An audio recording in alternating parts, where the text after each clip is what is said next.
Welcome to the CTO studio. Our guests, plural, this week are Debbie, Alan, and Alex, startup, massive companies, and we all talk about hydration, team culture, hiring strategies, and Soul Cycle.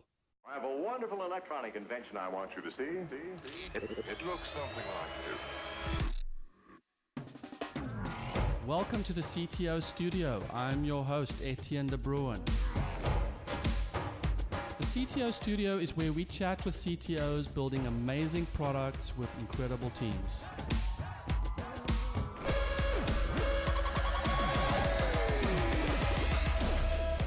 Have you chatted with a CTO lately? Debbie, Alan, Alex, welcome to the CTO studio. Thank you. It's great to be here. Thanks for having me. We are literally the first group chat. Because as all of you are followers of the podcast, you've seen that it's just me and one other person. And I found that I got so bored with those conversations that I had to bring in some more people. Well, as being one of the previous folks to have those conversations, I'm not sure how I feel about that. Well, you brought me to tears. Yes, that's right. And I've just felt like maybe if we bring in more people, we wouldn't More go. cheers. More tears. More cheers. Yes. Okay. More Got cheers it. equals good. More cheers. Debbie, founder of Hydrostasis. Yep. Alan is CTO, co-founder of Limelight Health. Yep. Alex is the chief architect at Intuit. Do you think Intuit's going to make it, or? I think Intuit's going to do just fine. Okay, Yes. you guys are out of the I startup. think we have a pretty good strategy to succeed. Yes. Do you? I don't know though if people would want to do taxes online though. Do you? No. Yeah. It's something that we're still trying to work out. Yeah. Is this internet thing going to work? I don't know. The product market fit stage. Now, Yeah. now, Hydrostasis is still asking those questions, right? Absolutely. So you're at the very early stage. Very early. Tell us about Hydrostasis and the idea behind it, and let's get going. Sure. So hydrostasis sort of came out of my frustrations at graduate school. So we were looking at a different signal, and it was a very, very small and small signal that I was trying to figure out where that biological signal came from. And that's a signal to tell you if you're hydrated. Well, so that was not the hydration signal. This was actually, I was looking at developing a diagnostic tool for peripheral neuropathy. So an early diagnostic tool, we were looking at blood flow. But that signal was so small, I was so frustrated, and I was looking at the hydration signal and basically wondered, why couldn't we just look at hydration instead? But of course, my professor at the time was not interested in that at all. And, and I just that was just like a rhetorical question. And then fast forward, 10 years, I actually started training in Muay Thai, which is Thai kickboxing. And Is that the one where you can kill someone with one swift move? no, it's basically kickboxing, but slightly more violent. It's got elbows and knees, so they call it the art of 8 limbs. So you got your hands and your feet and your elbows and your knees. It's thousands of years of history in Thailand. I love it because it's got a lot of culture and history, and that's sort of part of the martial arts and stuff like that. So started learning that, and then realized that I needed a lot more water than a lot of my teammates. Also, just like remembering, what it was like going through my pregnancies, getting lightheaded, and I just kept wondering about this hydration thing. I don't know, maybe it was like the universe trying to tell me I should do something about it. And then, I just decided that I wanted to give it a try. And I actually had the idea in 2016, and then went through what used to be called My Startup XX at UCSD, which is a female accelerator program. But at that time, it was sort of just like an idea. So I kind of did nothing with it. And as we all know, if you go through an accelerator program and do nothing, you actually get nothing out of it. And so I just, actually at the end of the accelerator program, I was pregnant. So I, took some time off from trying to work full time and have a baby and then also start a company. And then in 2018, I was like, why hasn't anybody actually done this, right? And so when I actually started pitching the idea and stuff, a lot of the responses has been, oh yeah, Apple's got it. Oh yeah, Samsung's got it. Somebody's doing it. And I said, yes, I wish they would. But nobody. And this is basically measuring people's hydration levels. Like, was that your question? Was how much water do I have to drink, or? Yeah. So my question was, why isn't there a easy to use, accurate hydration monitor that would give you continuous feedback, right? Because usually what people do is, in the gym or your coach or whatever would tell you, okay, every 15 minutes, go take a drink of water. Like, to me, that's super annoying, because what does that mean, to you and I, or, a bodybuilder? We need different measures of water. And then also, I would still cramp up, even though I was trying to drink enough water. And then I just realized that, everybody has different, needs for hydration, metabolic stuff, chronic diseases. And then the more I dug into it, the more frustrated I got that there was literally nothing out there that could provide this information. And to me, it seemed like really easy, because wearables are everywhere, right? So why hasn't this been done? And then I started researching, and it turns out that even, Olympic teams are looking at, urine color charts. So they literally have this color chart going from, dark brown to, light yellow, and you're supposed to compare your urine as you pee in the urinal and see what color your pee is, right? It's just, and then on the very bottom of it, it says some medicines, foods, and supplements might change the color of your urine. And I'm just like, this is Olympic level, elite athletes, and this is what they're doing. And it's just completely outdated, I wish somebody would have done it before me, but no one has. And so here I am trying to do it. So you saw a need. I saw a need, yeah, and then I sort of put the need with my athletes, experience, and then also my science, and sort of just like put it together. It's like melding of my worlds. So is it hard to measure hydration? It's hard to measure hydration in a way that it is useful, because what exactly is hydration? It's very, very complicated as a physiology.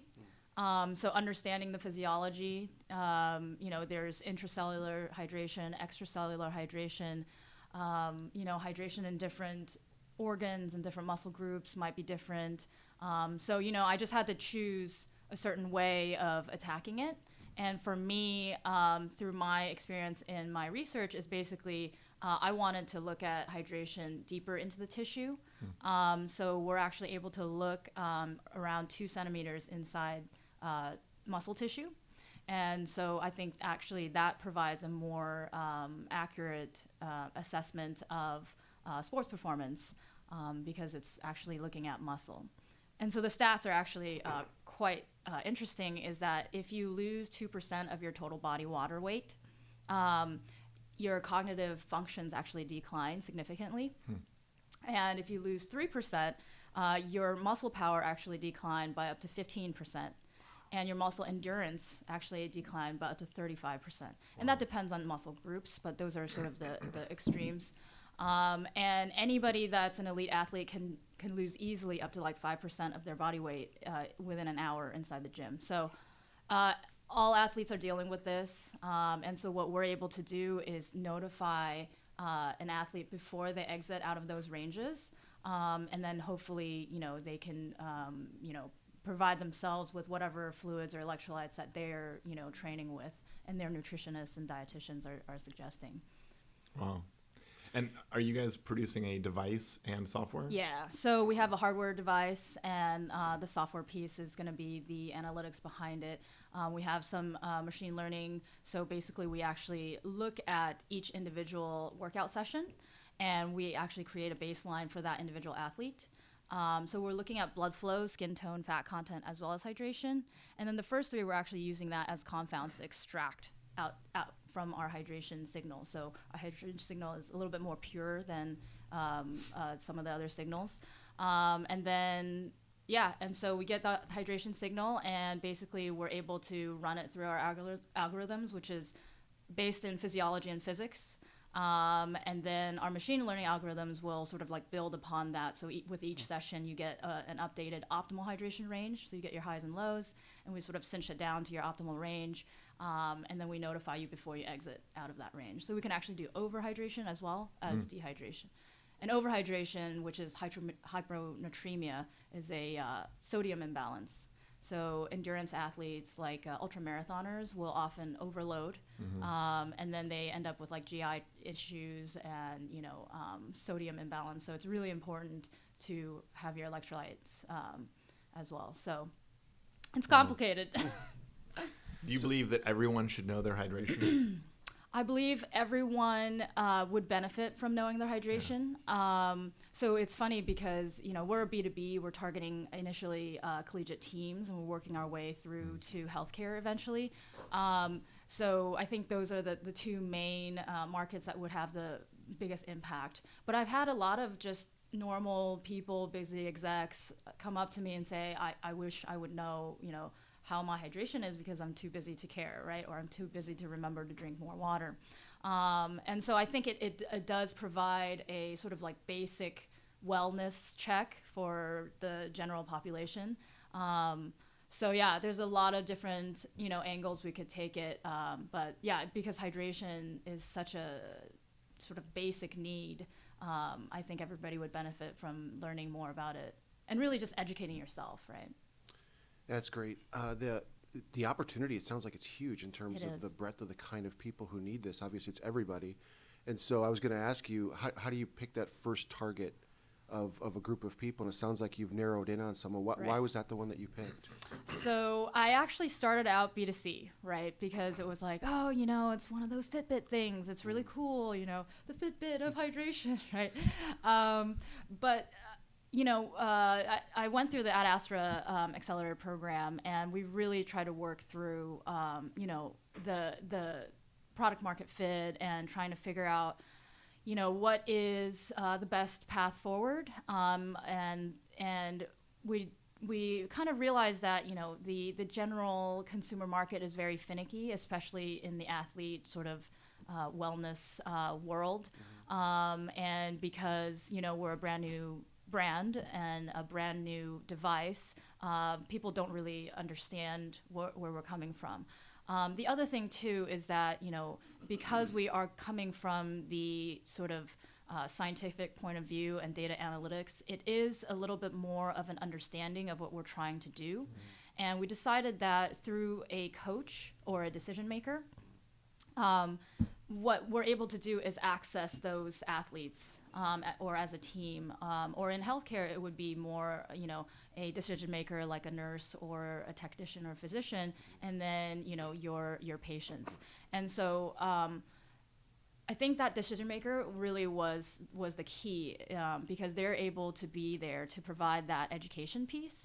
And then, really be the one that sort of curates all of the information because we're sort of information heavy, and, try to go that angle. And we also thought that, collegiate teams are a great way to start because, we thought about professional teams, they have higher revenue and they have more innovation arms to their businesses. However, there's less teams and less athletes. So the NCAA has about 500,000 athletes and, more teams. And believe it or not, they have quite a bit of money as well. I think it was 230 NCAA Division I teams have revenues of 3 million and above. So those are the ones that we're targeting.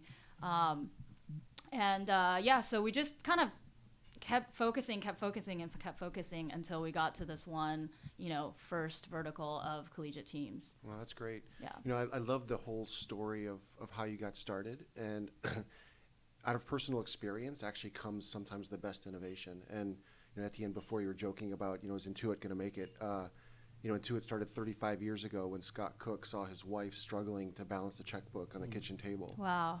And we have that kitchen table at the Mountain View offices of Intuit. So my ask of you is to write all this down because it will become the folklore of your company Wow. in the future. So it's really That's cool awesome. that we constantly talk about this folklore, and it's a part of our identity as a company. So Yeah. so make sure you write all that down. Awesome. Yeah, and it's funny how this is way more of a personal journey than I had anticipated, right? People were like, "Oh, I'm going to start a business." But it's more of like, I'm going to dig everything into my life and my past and try to figure out what it is that I stand for. And that's what Ad Astra sort of like helped me do. And, and now it's a strange feeling because it's only been a year, so I'm still very new at it. But I feel like I'm a different person just from all of the soul searching that has to happen when you start a company. So yeah.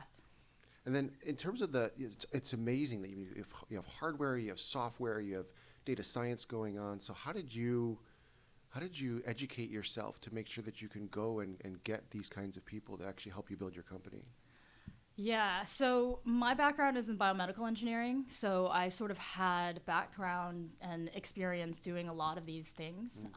So, for my thesis, it was a lot more hardware, so analog signals, which it's very hard to find people to actually have analog signal experience these days. I built up a lot of the hardware myself, so mechanical stuff. I did a little bit of coding, mostly in MATLAB, so more like a science. So I would never call myself a coder, but and then I did a bunch of different things. So I realized that when I don't know something, I sort of go there. And so after I graduated, I realized I didn't know anything about the application that my device was doing, which is peripheral neuropathy. So I decided to do a postdoc in UCSD Medical Center in the Division of Pathology. So I was a pure biology postdoc, and I was the engineer inside the biology lab. And then I ended up, making some apparatus for their experiments, and then also writing some software for them as well.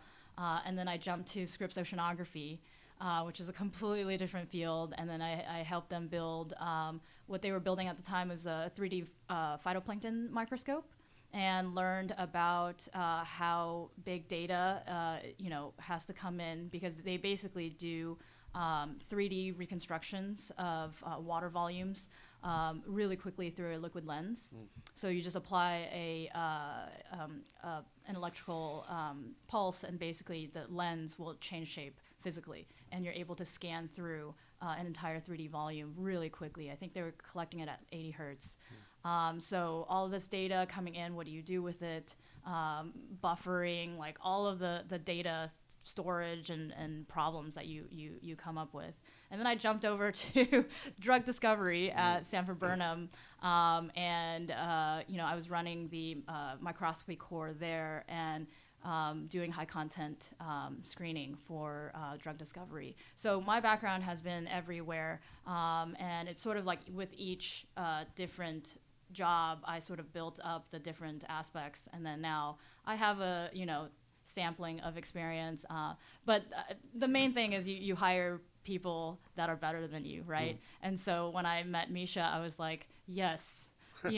Because Misha knows way more than I do about the software side, and I just said, hey, this is what I'm trying to do, and he basically said, this sounds amazing, and I just let him do his thing, right? And so that to me is the best team, is that you have full trust in your team, and you just like let them do their job. So Yeah, Absolutely. that's great. Well, it's I would say it would be great if you actually had some of your test devices here, but given the one that I'm drinking coffee, it's probably not a good thing. I'm just struck by when we're in a room, CTO types, we genuinely feel like the smartest person in the room, right? I'm like, Debbie is Until she running gets through. circles around my brain right now. well, if you start talking about CTO stuff, We then need I'd to be talk like, about CTO Yeah, there you stuff go. ASAP. So I'm curious. I also love what Alex kind of picked on. You used elite athletes, and to me, when you said that, it sounded like, okay, she's identified her target market and the first approach, and then the collegiate teams. Right. And then the process to get to that. I think many companies that I'm helping oftentimes it's just very, very hard to describe that first customer. You have a gut sense about it, but why is it so damn hard to say it's this person who has this need and has probably had, this experience? Because it's so much easier to target that person, because it's not just that person that you say yes to, but it's the millions and millions of people you don't have to worry about anymore. Yeah, I think that's what I was going to bring up, is the risk, right? Because once you actually narrow it down to that customer, it's, am I forgetting somebody? Is there somebody that I should be targeting that maybe is a better customer? So I think there's that risk piece of it. The other thing that I think you and I have in common is that you have a customer and then you have a user, I think, is what you were saying, right? Yeah. You have the people you're actually going to be selling to, and then the people who actually be using the product. And that creates one other level that you have to think about, right? Because you have the buyer, the person making the buying decision, right. And then you have the user, and you have to think about both. How do I sell to this person, but how do I also make sure that the user has a great experience? And I have a lot more layers than that too. I'm sure you do too. Yeah. Because my buyer could be anywhere along the lines. It could be the university administrator. It could be athletic directors. It could be, athletic trainers. It really just depends on the structure of the university. And then the users too, it could be assistant coaches. What we found is that head coaches are not interested in being the user because they're too busy, being head coach. So athletic trainers are very interested because they're actually interested in the safety aspect of the athletes. And then strength and conditioning coaches as well, because they're really into sort of the performance side. Just trying to interview all of these people and trying to figure out who exactly is the buyer and the user. And at the end of the day, it's like, well, the athletes are the ones putting these on, but then they're sort of just the ones that they were being told what to do, and then the coaches are the ones actually using and digesting the information. And so it's really hard. It's really complicated. And we're still trying to figure some of this out. What are the metrics that the coaches actually want to see? And that's an environment, though, that the users are told they have to use it, right? So it's not you don't have an engagement problem at the very bottom of that hierarchy, and because they're told. Yeah. And that is the B2B piece, right? Yes. Because a lot of times you get these devices, and if you're B2C, it's like, oh well, I tried it once and whatever. But with these sort of highly competitive teams, you're trying to get that 1% edge, right, on performance and safety. And athlete longevity is a big piece of it as well. Risk management, because these are students. So there's a lot of stakeholders besides just the sports itself. Recruitment is a big piece that sort of came out of left field. Is that athletic programs can actually tell parents that, hey, we care about your kids' hydration. Heat-related illnesses is a big thing. Every year, some student, either keels over or gets really injured just from heat-related illnesses. These football players out on the field in the middle of the desert is a big problem, right? And so we're trying to have none of that happen, once we launch. So it's interesting. You pointed out that I was thinking the user was the person wearing the device, but you pointed out really to you, the user is the trainer or the coach who's watching the data. Right. So can you expand a little bit on the actual usage? So there's continuous monitoring on the player or the athlete, and then you have somebody else who's getting all of that data. Is the intention that, so for example, you talk about, playing football out in the desert when they're training in the summer. Is the intention that you have continuous monitoring on the athletes and that the coach might actually call a player off the field and be like, you need to get some water? And that would be one use case? Right. Yeah. So a lot of times. During the game. Or during rehearsal. So right now we're focused on training because a lot of the competitions actually have stipulations against wearing sensors or whatever. So during training. Right now we're focused on during training. But yeah, definitely trainers or coaches can actually call athletes off the field if you see them at risk. And so one of the things that we're building out for the coaches platform is basically athletes will pop up to the top and basically we'll highlight them in red. and then you'll see live plots of these hydration signals. You're able to actually upload performance data as well and other streams of data. And what we've noticed is that athletic trainers are bombarded with like 10 different streams of data, Right. and they don't know what to do with it because a lot of times they're not data scientists, right? And so sometimes teams will have like a data person on the team, but not every university has that person. And so what we're trying to do is actually let them have a platform where we can actually upload their information. And, whether it be pen and paper or, other streams of data, they might do heart rate, they might do, other things, GPS units, upload it onto our platform. We're actually able to crunch the data for them. And what they can do, besides real-time, monitoring, they can actually go back and look at their performance and their training regimen. How does that, look compared to their hydration? So, then they can sort of tailor their training regimen accordingly. So that almost seems like a whole separate business. You've got the hardware device, but then this platform that's taking in data from other devices, whatever else, that's all crunching all that. Right. You're doing both of those right now? Yeah. So the hardware piece is actually quite simple in my mind. So it's very close to MVP already. We're really developing the software side. Wow. And so we think that this software platform is actually one of our strengths and really interesting pieces because this whole data play, right? And I think sports is one of the last frontiers that have really not taken up this whole data analytics, machine learning. I specifically say no AI right now because I have this thing where everybody says AI. Thank you. But I just specifically don't say AI. It's one of my pet peeves because I realize a lot of people don't actually know what AI means. And if you don't know what that means, it's quite dangerous. And we're pushing into safety. And so this is my soapbox. Soapbox moment. Soapbox moment. Okay, now I'm off the soapbox. So anyway, I specifically don't say AI. It's just machine learning for now. Absolutely. But yeah, I think it's a huge benefit to be able to crunch all of that data. Is there a competitive landscape of other platforms already that are doing that, or does that not exist? Not any that has hydration information, right? Okay. So our benefit is that we actually provide that piece from our hydration. So let's talk about that, Alex. I want to hear what you think, because I think what I'm sensing from Alan is a little bit of, oh geez, It's too much. No, it's not too much. It's just that unfortunately, I feel like, and I see this conversation happen so many times. Like, I really love the data you're bringing to the table. Now, can you integrate it with everything else we have?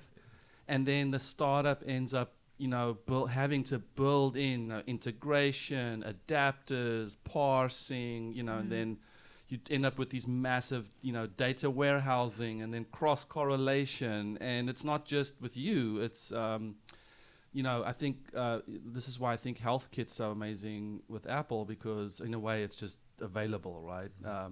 Everyone can just, instead of doing all these mesh integrations, you just go to this one source of truth and just get everything, put everything in it and get everything out of it.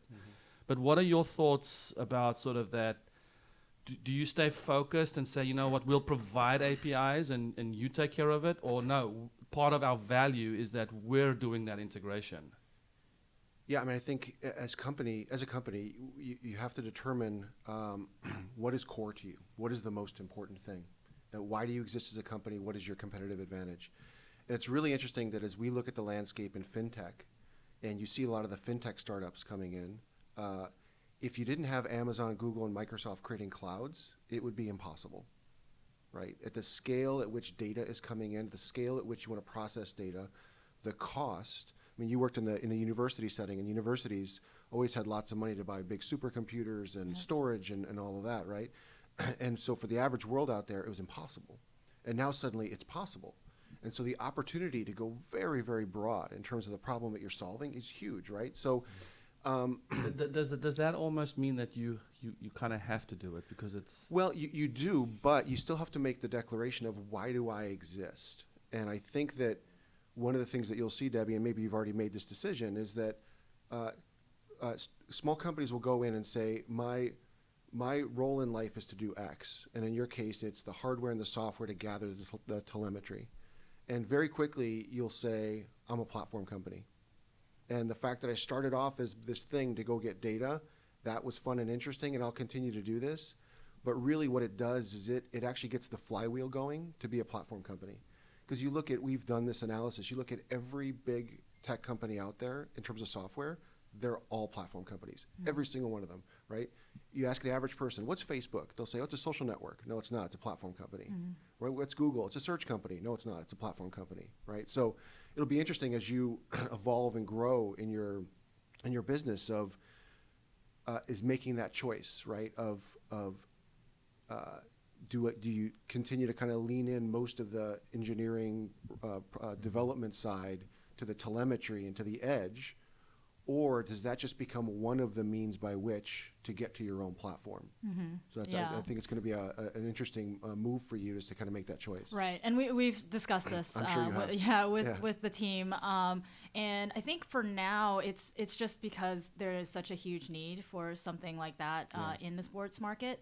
We're, I'll just put it out there. We're not, opposed to, putting our data on other platforms as well, and that's sort of what we've trying to figure out which platforms would actually work for us. So we're inbound, outbound, we're open to whatever opportunities there is out there. But I think the really cool piece is that we're the only ones that have the hydration piece. Right. And so that is the sort of calling for other people to come to us, right?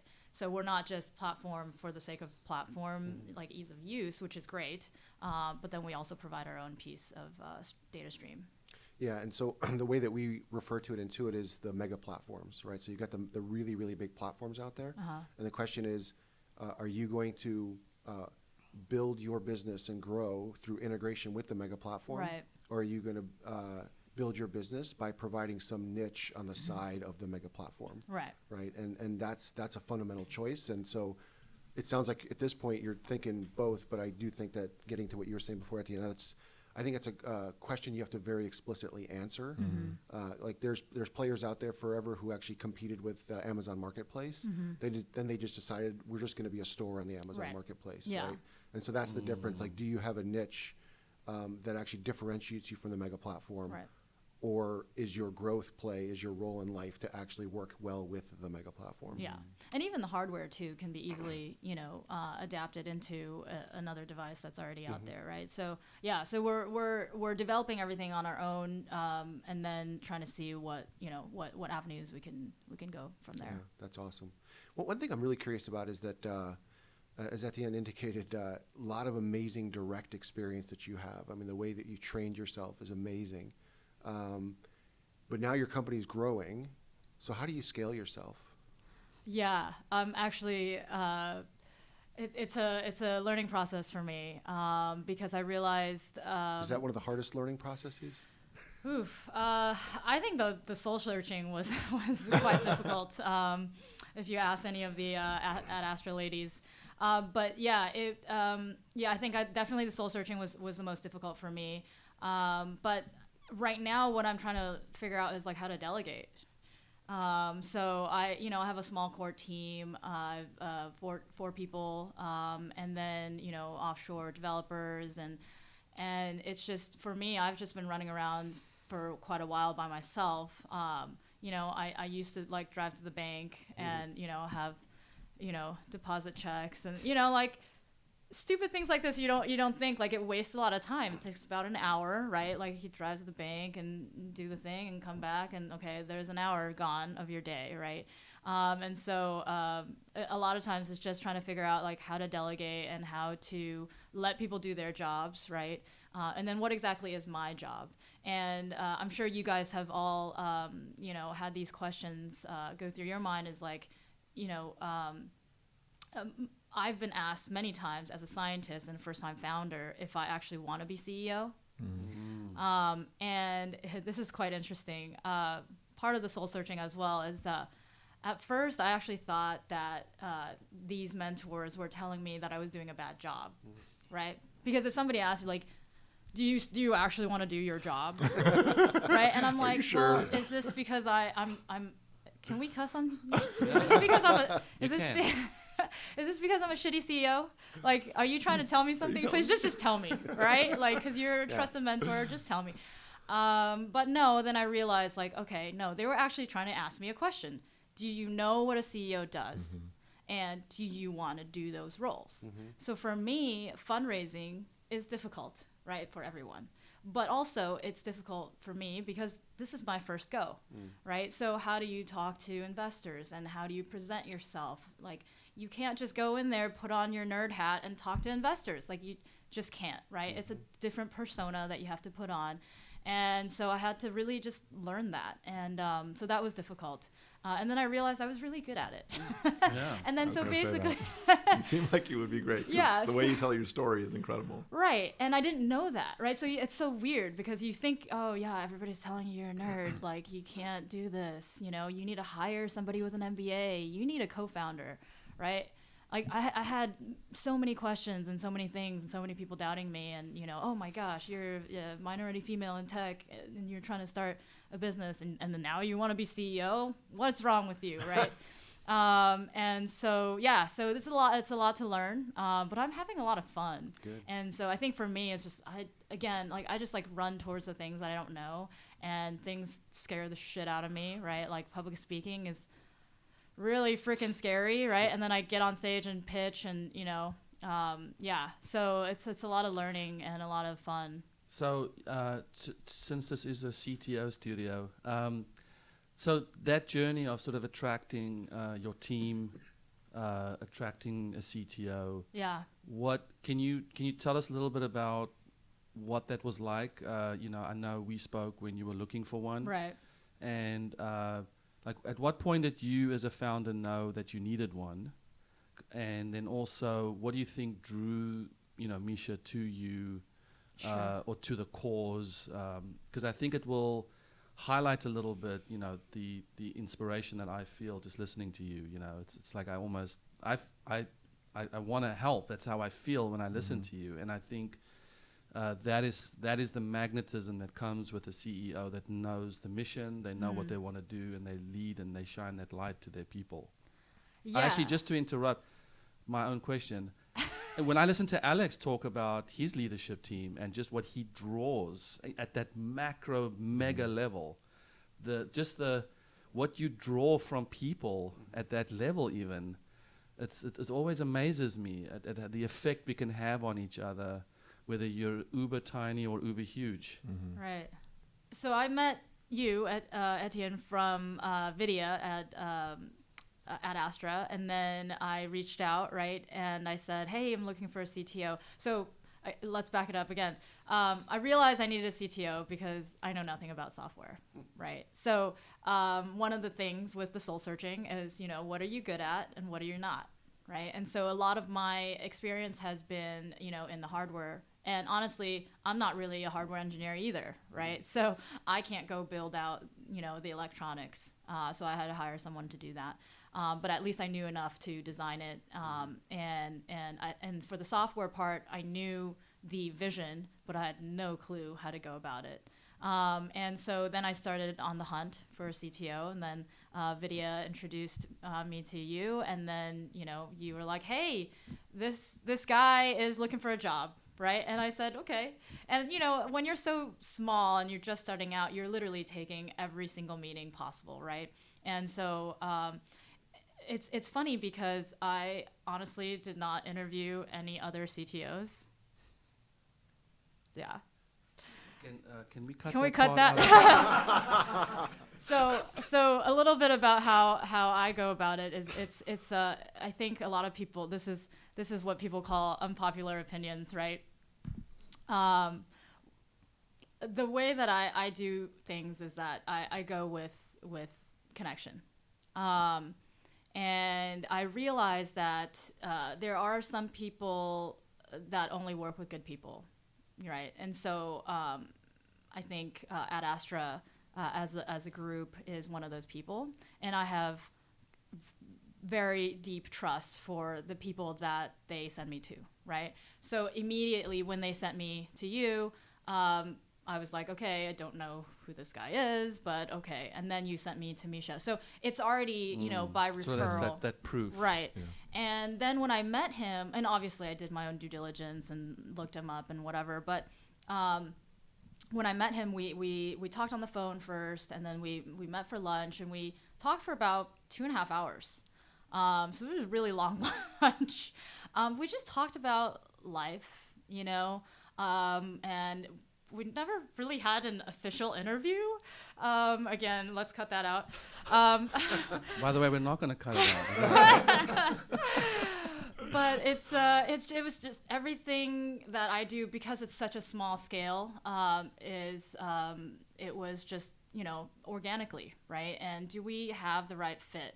And honestly, I don't go out there looking for the world's best X for this position. I go out there to find the right person that believes in my mission and also has the right skill sets, right? So to me, honestly, like, I'm not the world's best whatever. I'm not the world's best CEO. I'm not the world's best engineer. I'm not the world's best anything, right? But I'm just very passionate about what I do. And I do it with these sort of life philosophies in mind. And I sort of set out to do this is to put people first and to only work with good people, whatever that means, right? And Misha was one of those souls, right? And so we just really connected, and he talked about different cases in his life that he's dealt with hydration. I don't know if he ever gave me permission, but he said he used to have headaches all the time. And then he started drinking a lot of water right before bed, like 2 big glasses of water right before bed. His headaches went away. And so it's just something so fundamentally easy, and he just got it, right? And so he just believed in the mission, and he believed he could do something about it. He was interested in the project. And I think for him, it was a challenge because this is something that he was not used to be doing, because he's used to just being software. And so now we have a hardware piece. And he was really excited to hop on that challenge. And I think for me, it's just, that to me is very much part of it, is that, you have to challenge yourself. You want to do something that's completely different and really learn from the project. Yeah, and we have an interesting, we have startup, we have mid or small to mid, and we have enterprise. How does that scale? Because I love the idea of saying, don't underestimate that you've got to like the people you work with. And I think oftentimes we try and abstract that out of the well, I don't like him, but wow, I'm really amazing at his job. So I like placing a premium on the likability and the relationship and the connection. And then I like to say, well, let's do small projects to see if this is going to work, and let's give each other permission to fail. And I think it probably gets progressively harder to have that approach, going from Debbie to you. And there's way more implication if you can't. How does that scale? I guess I ask the two of you. I think historically it scales poorly, but we actually had this really cool innovation inside of Intuit about 4 years ago, where we totally rethought our interview process, and we changed it from kind of the standard ask a bunch of questions to see what knowledge someone has, to actually move it towards, are they a good fit? And the good fit is 2 things. Are they a good cultural fit? Like, do they lead the way that we want to lead it into it? Are they good people, like you said, Debbie? Does it bring diversity to the company, right? So we look at that, number one. And the second is to think about the role they're coming to as a craft. So as a craft, are you good at the craft? Do you love the craft? Can you prove the craft? So in our interviews, we don't ask questions about like coding. We basically say, we create a scenario where you basically present your craft to a group of people. And we look at your passion for the craft. We look at the way you problem solve. We look at the way, if part of the craft exercise you didn't know the answer to, what's your approach when you don't know the answer? Do you ask us questions, right? Because that is more important to us. So I do think there are absolutely ways to get to scale. And in fact, it is losing the desire to maintain that level of rigor in terms of how you bring people in that I think makes companies fail, because you think, okay, I'm scaling now, so it's just time to start hiring fast. No, it's not about filling open recs. I'd rather have one person who fits than 3 people just to fill seats. Right. Absolutely. So we're in the growth mode right now, and culture for us is so important. And I think you hear that a little bit, but we've touched on a number of great topics: passion, trust, craft. I mean, for me, one of the things that we look for is, to your point, I don't need the best software engineer in the world. What I want is someone who loves building great software and is constantly thirsty to learn more, right? So I've actually stopped looking for people who necessarily know my stack and have experience with my stack. Are you a great software programmer? You should be able to learn our software language, right? You can go learn JavaScript, you can go learn TypeScript, whatever it is that you're doing. But then from there, are you passionate about what you're doing, right? Are you going out? My team members, if you're not going out outside of work and watching videos or learning because you're just excited about what you're doing, you're probably not the right person to be on the bus. And that's something that I talk with my team about, is that we need to get the right people on the bus, and then we can figure out what seat they're in, right? And there's all these topics you guys have brought up is amazing. Like the trust one is huge, right? Because I need to be able to hire somebody that I know they're passionate about their craft, they're good at what they do, but more importantly, they know how to find the answers, and that I can trust them to say, here are your objectives, here are your boundaries of how you can operate, and I'm going to trust you to go do it well, and then we'll continuously iterate on that. Right. And being able to trust them to do that and show that I really, truly trust them, and I'm going to let them fail within a certain bounds so they can then continuously improve, is so important. And I think all of that creates a culture and continues to build a company where you have everybody on the bus who's passionate about what they're doing, they're excited about what they're doing, they're supporting the people around them. And I think with that, hopefully, and we'll see, I mean, like for us, where we're growing, we're going to be adding a bunch of people. We want to make sure that we're getting the right people on, because that one person, you bring in that one person and they create that negative, it can destroy a whole team's culture in just a couple of weeks. Right. So I actually remember when I was working at Accelerator, Jeff Haney, the CEO, one of the things he said that's always stuck with me is that great companies are built around who they fire, not necessarily who they hire. The point being that not only is it important to bring great people onto the bus, it's so important to make sure if you have somebody who shouldn't be on your bus, you get them off, right? Totally, and I completely agree with everything you just said. One additional aspect is it's about creating the environment that almost creates antibodies, right? Because it's one thing to actually have to get to the point where you have to fire someone. We actually drive more towards self-selection, right? You're non-apologetic about the culture that you're creating. You're non-apologetic about the environment you create. And then people know that. They feel that, right? And then many times, if they don't belong, you don't even have to get to that point. They end up self-selecting. That's absolutely true. It's funny you explicitly say that. I've been shocked how many times there's somebody where like, we're probably going to let them go. And within like that same period of time, they're like, actually, this is the right fit. I'm like, oh, okay. Well, that made it easy. It's so true, though. And I think being explicit about the culture is so important, right? Because you can't just say like, oh, well, our culture is who we are and it's just there. You have to talk about it. You have to put it out there. For us, it was a huge moment when we actually published our mission, vision, and values to our company. And the biggest one was the values. Like, this is who we are. This is what we believe in.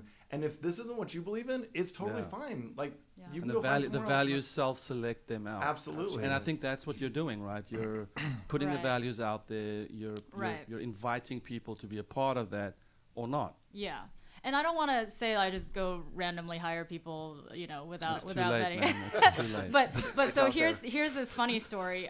So in the soul searching and the strengths finding, one of my strengths is individualization from the Gallup Strength Finders, and that's just basically when I meet someone and talk to them, get to know them, I can generally tell like what they're good at and what they may be good at that they might not know. And so what I did was I hired the 4-core team, and I did not know this, but several months later, I asked them to take the Gallup Strength Finders test, and it turns out that we actually have all 4 corners covered. Wow. So Misha's in the strategic vision and executing. I'm more on the executing and relationship building. Ariel's on the relationship building and executing. And then we have Jake, our customer development, in sort of the influencing. So we have all 4 corners, and they were all placed in the right corners, as I had hoped, right? No, but there was incredible. no validation until this happened, and I was like super happy about it. I love that you, and we're wrapping up, I love that you said your CTO is in strategic vision. Yeah.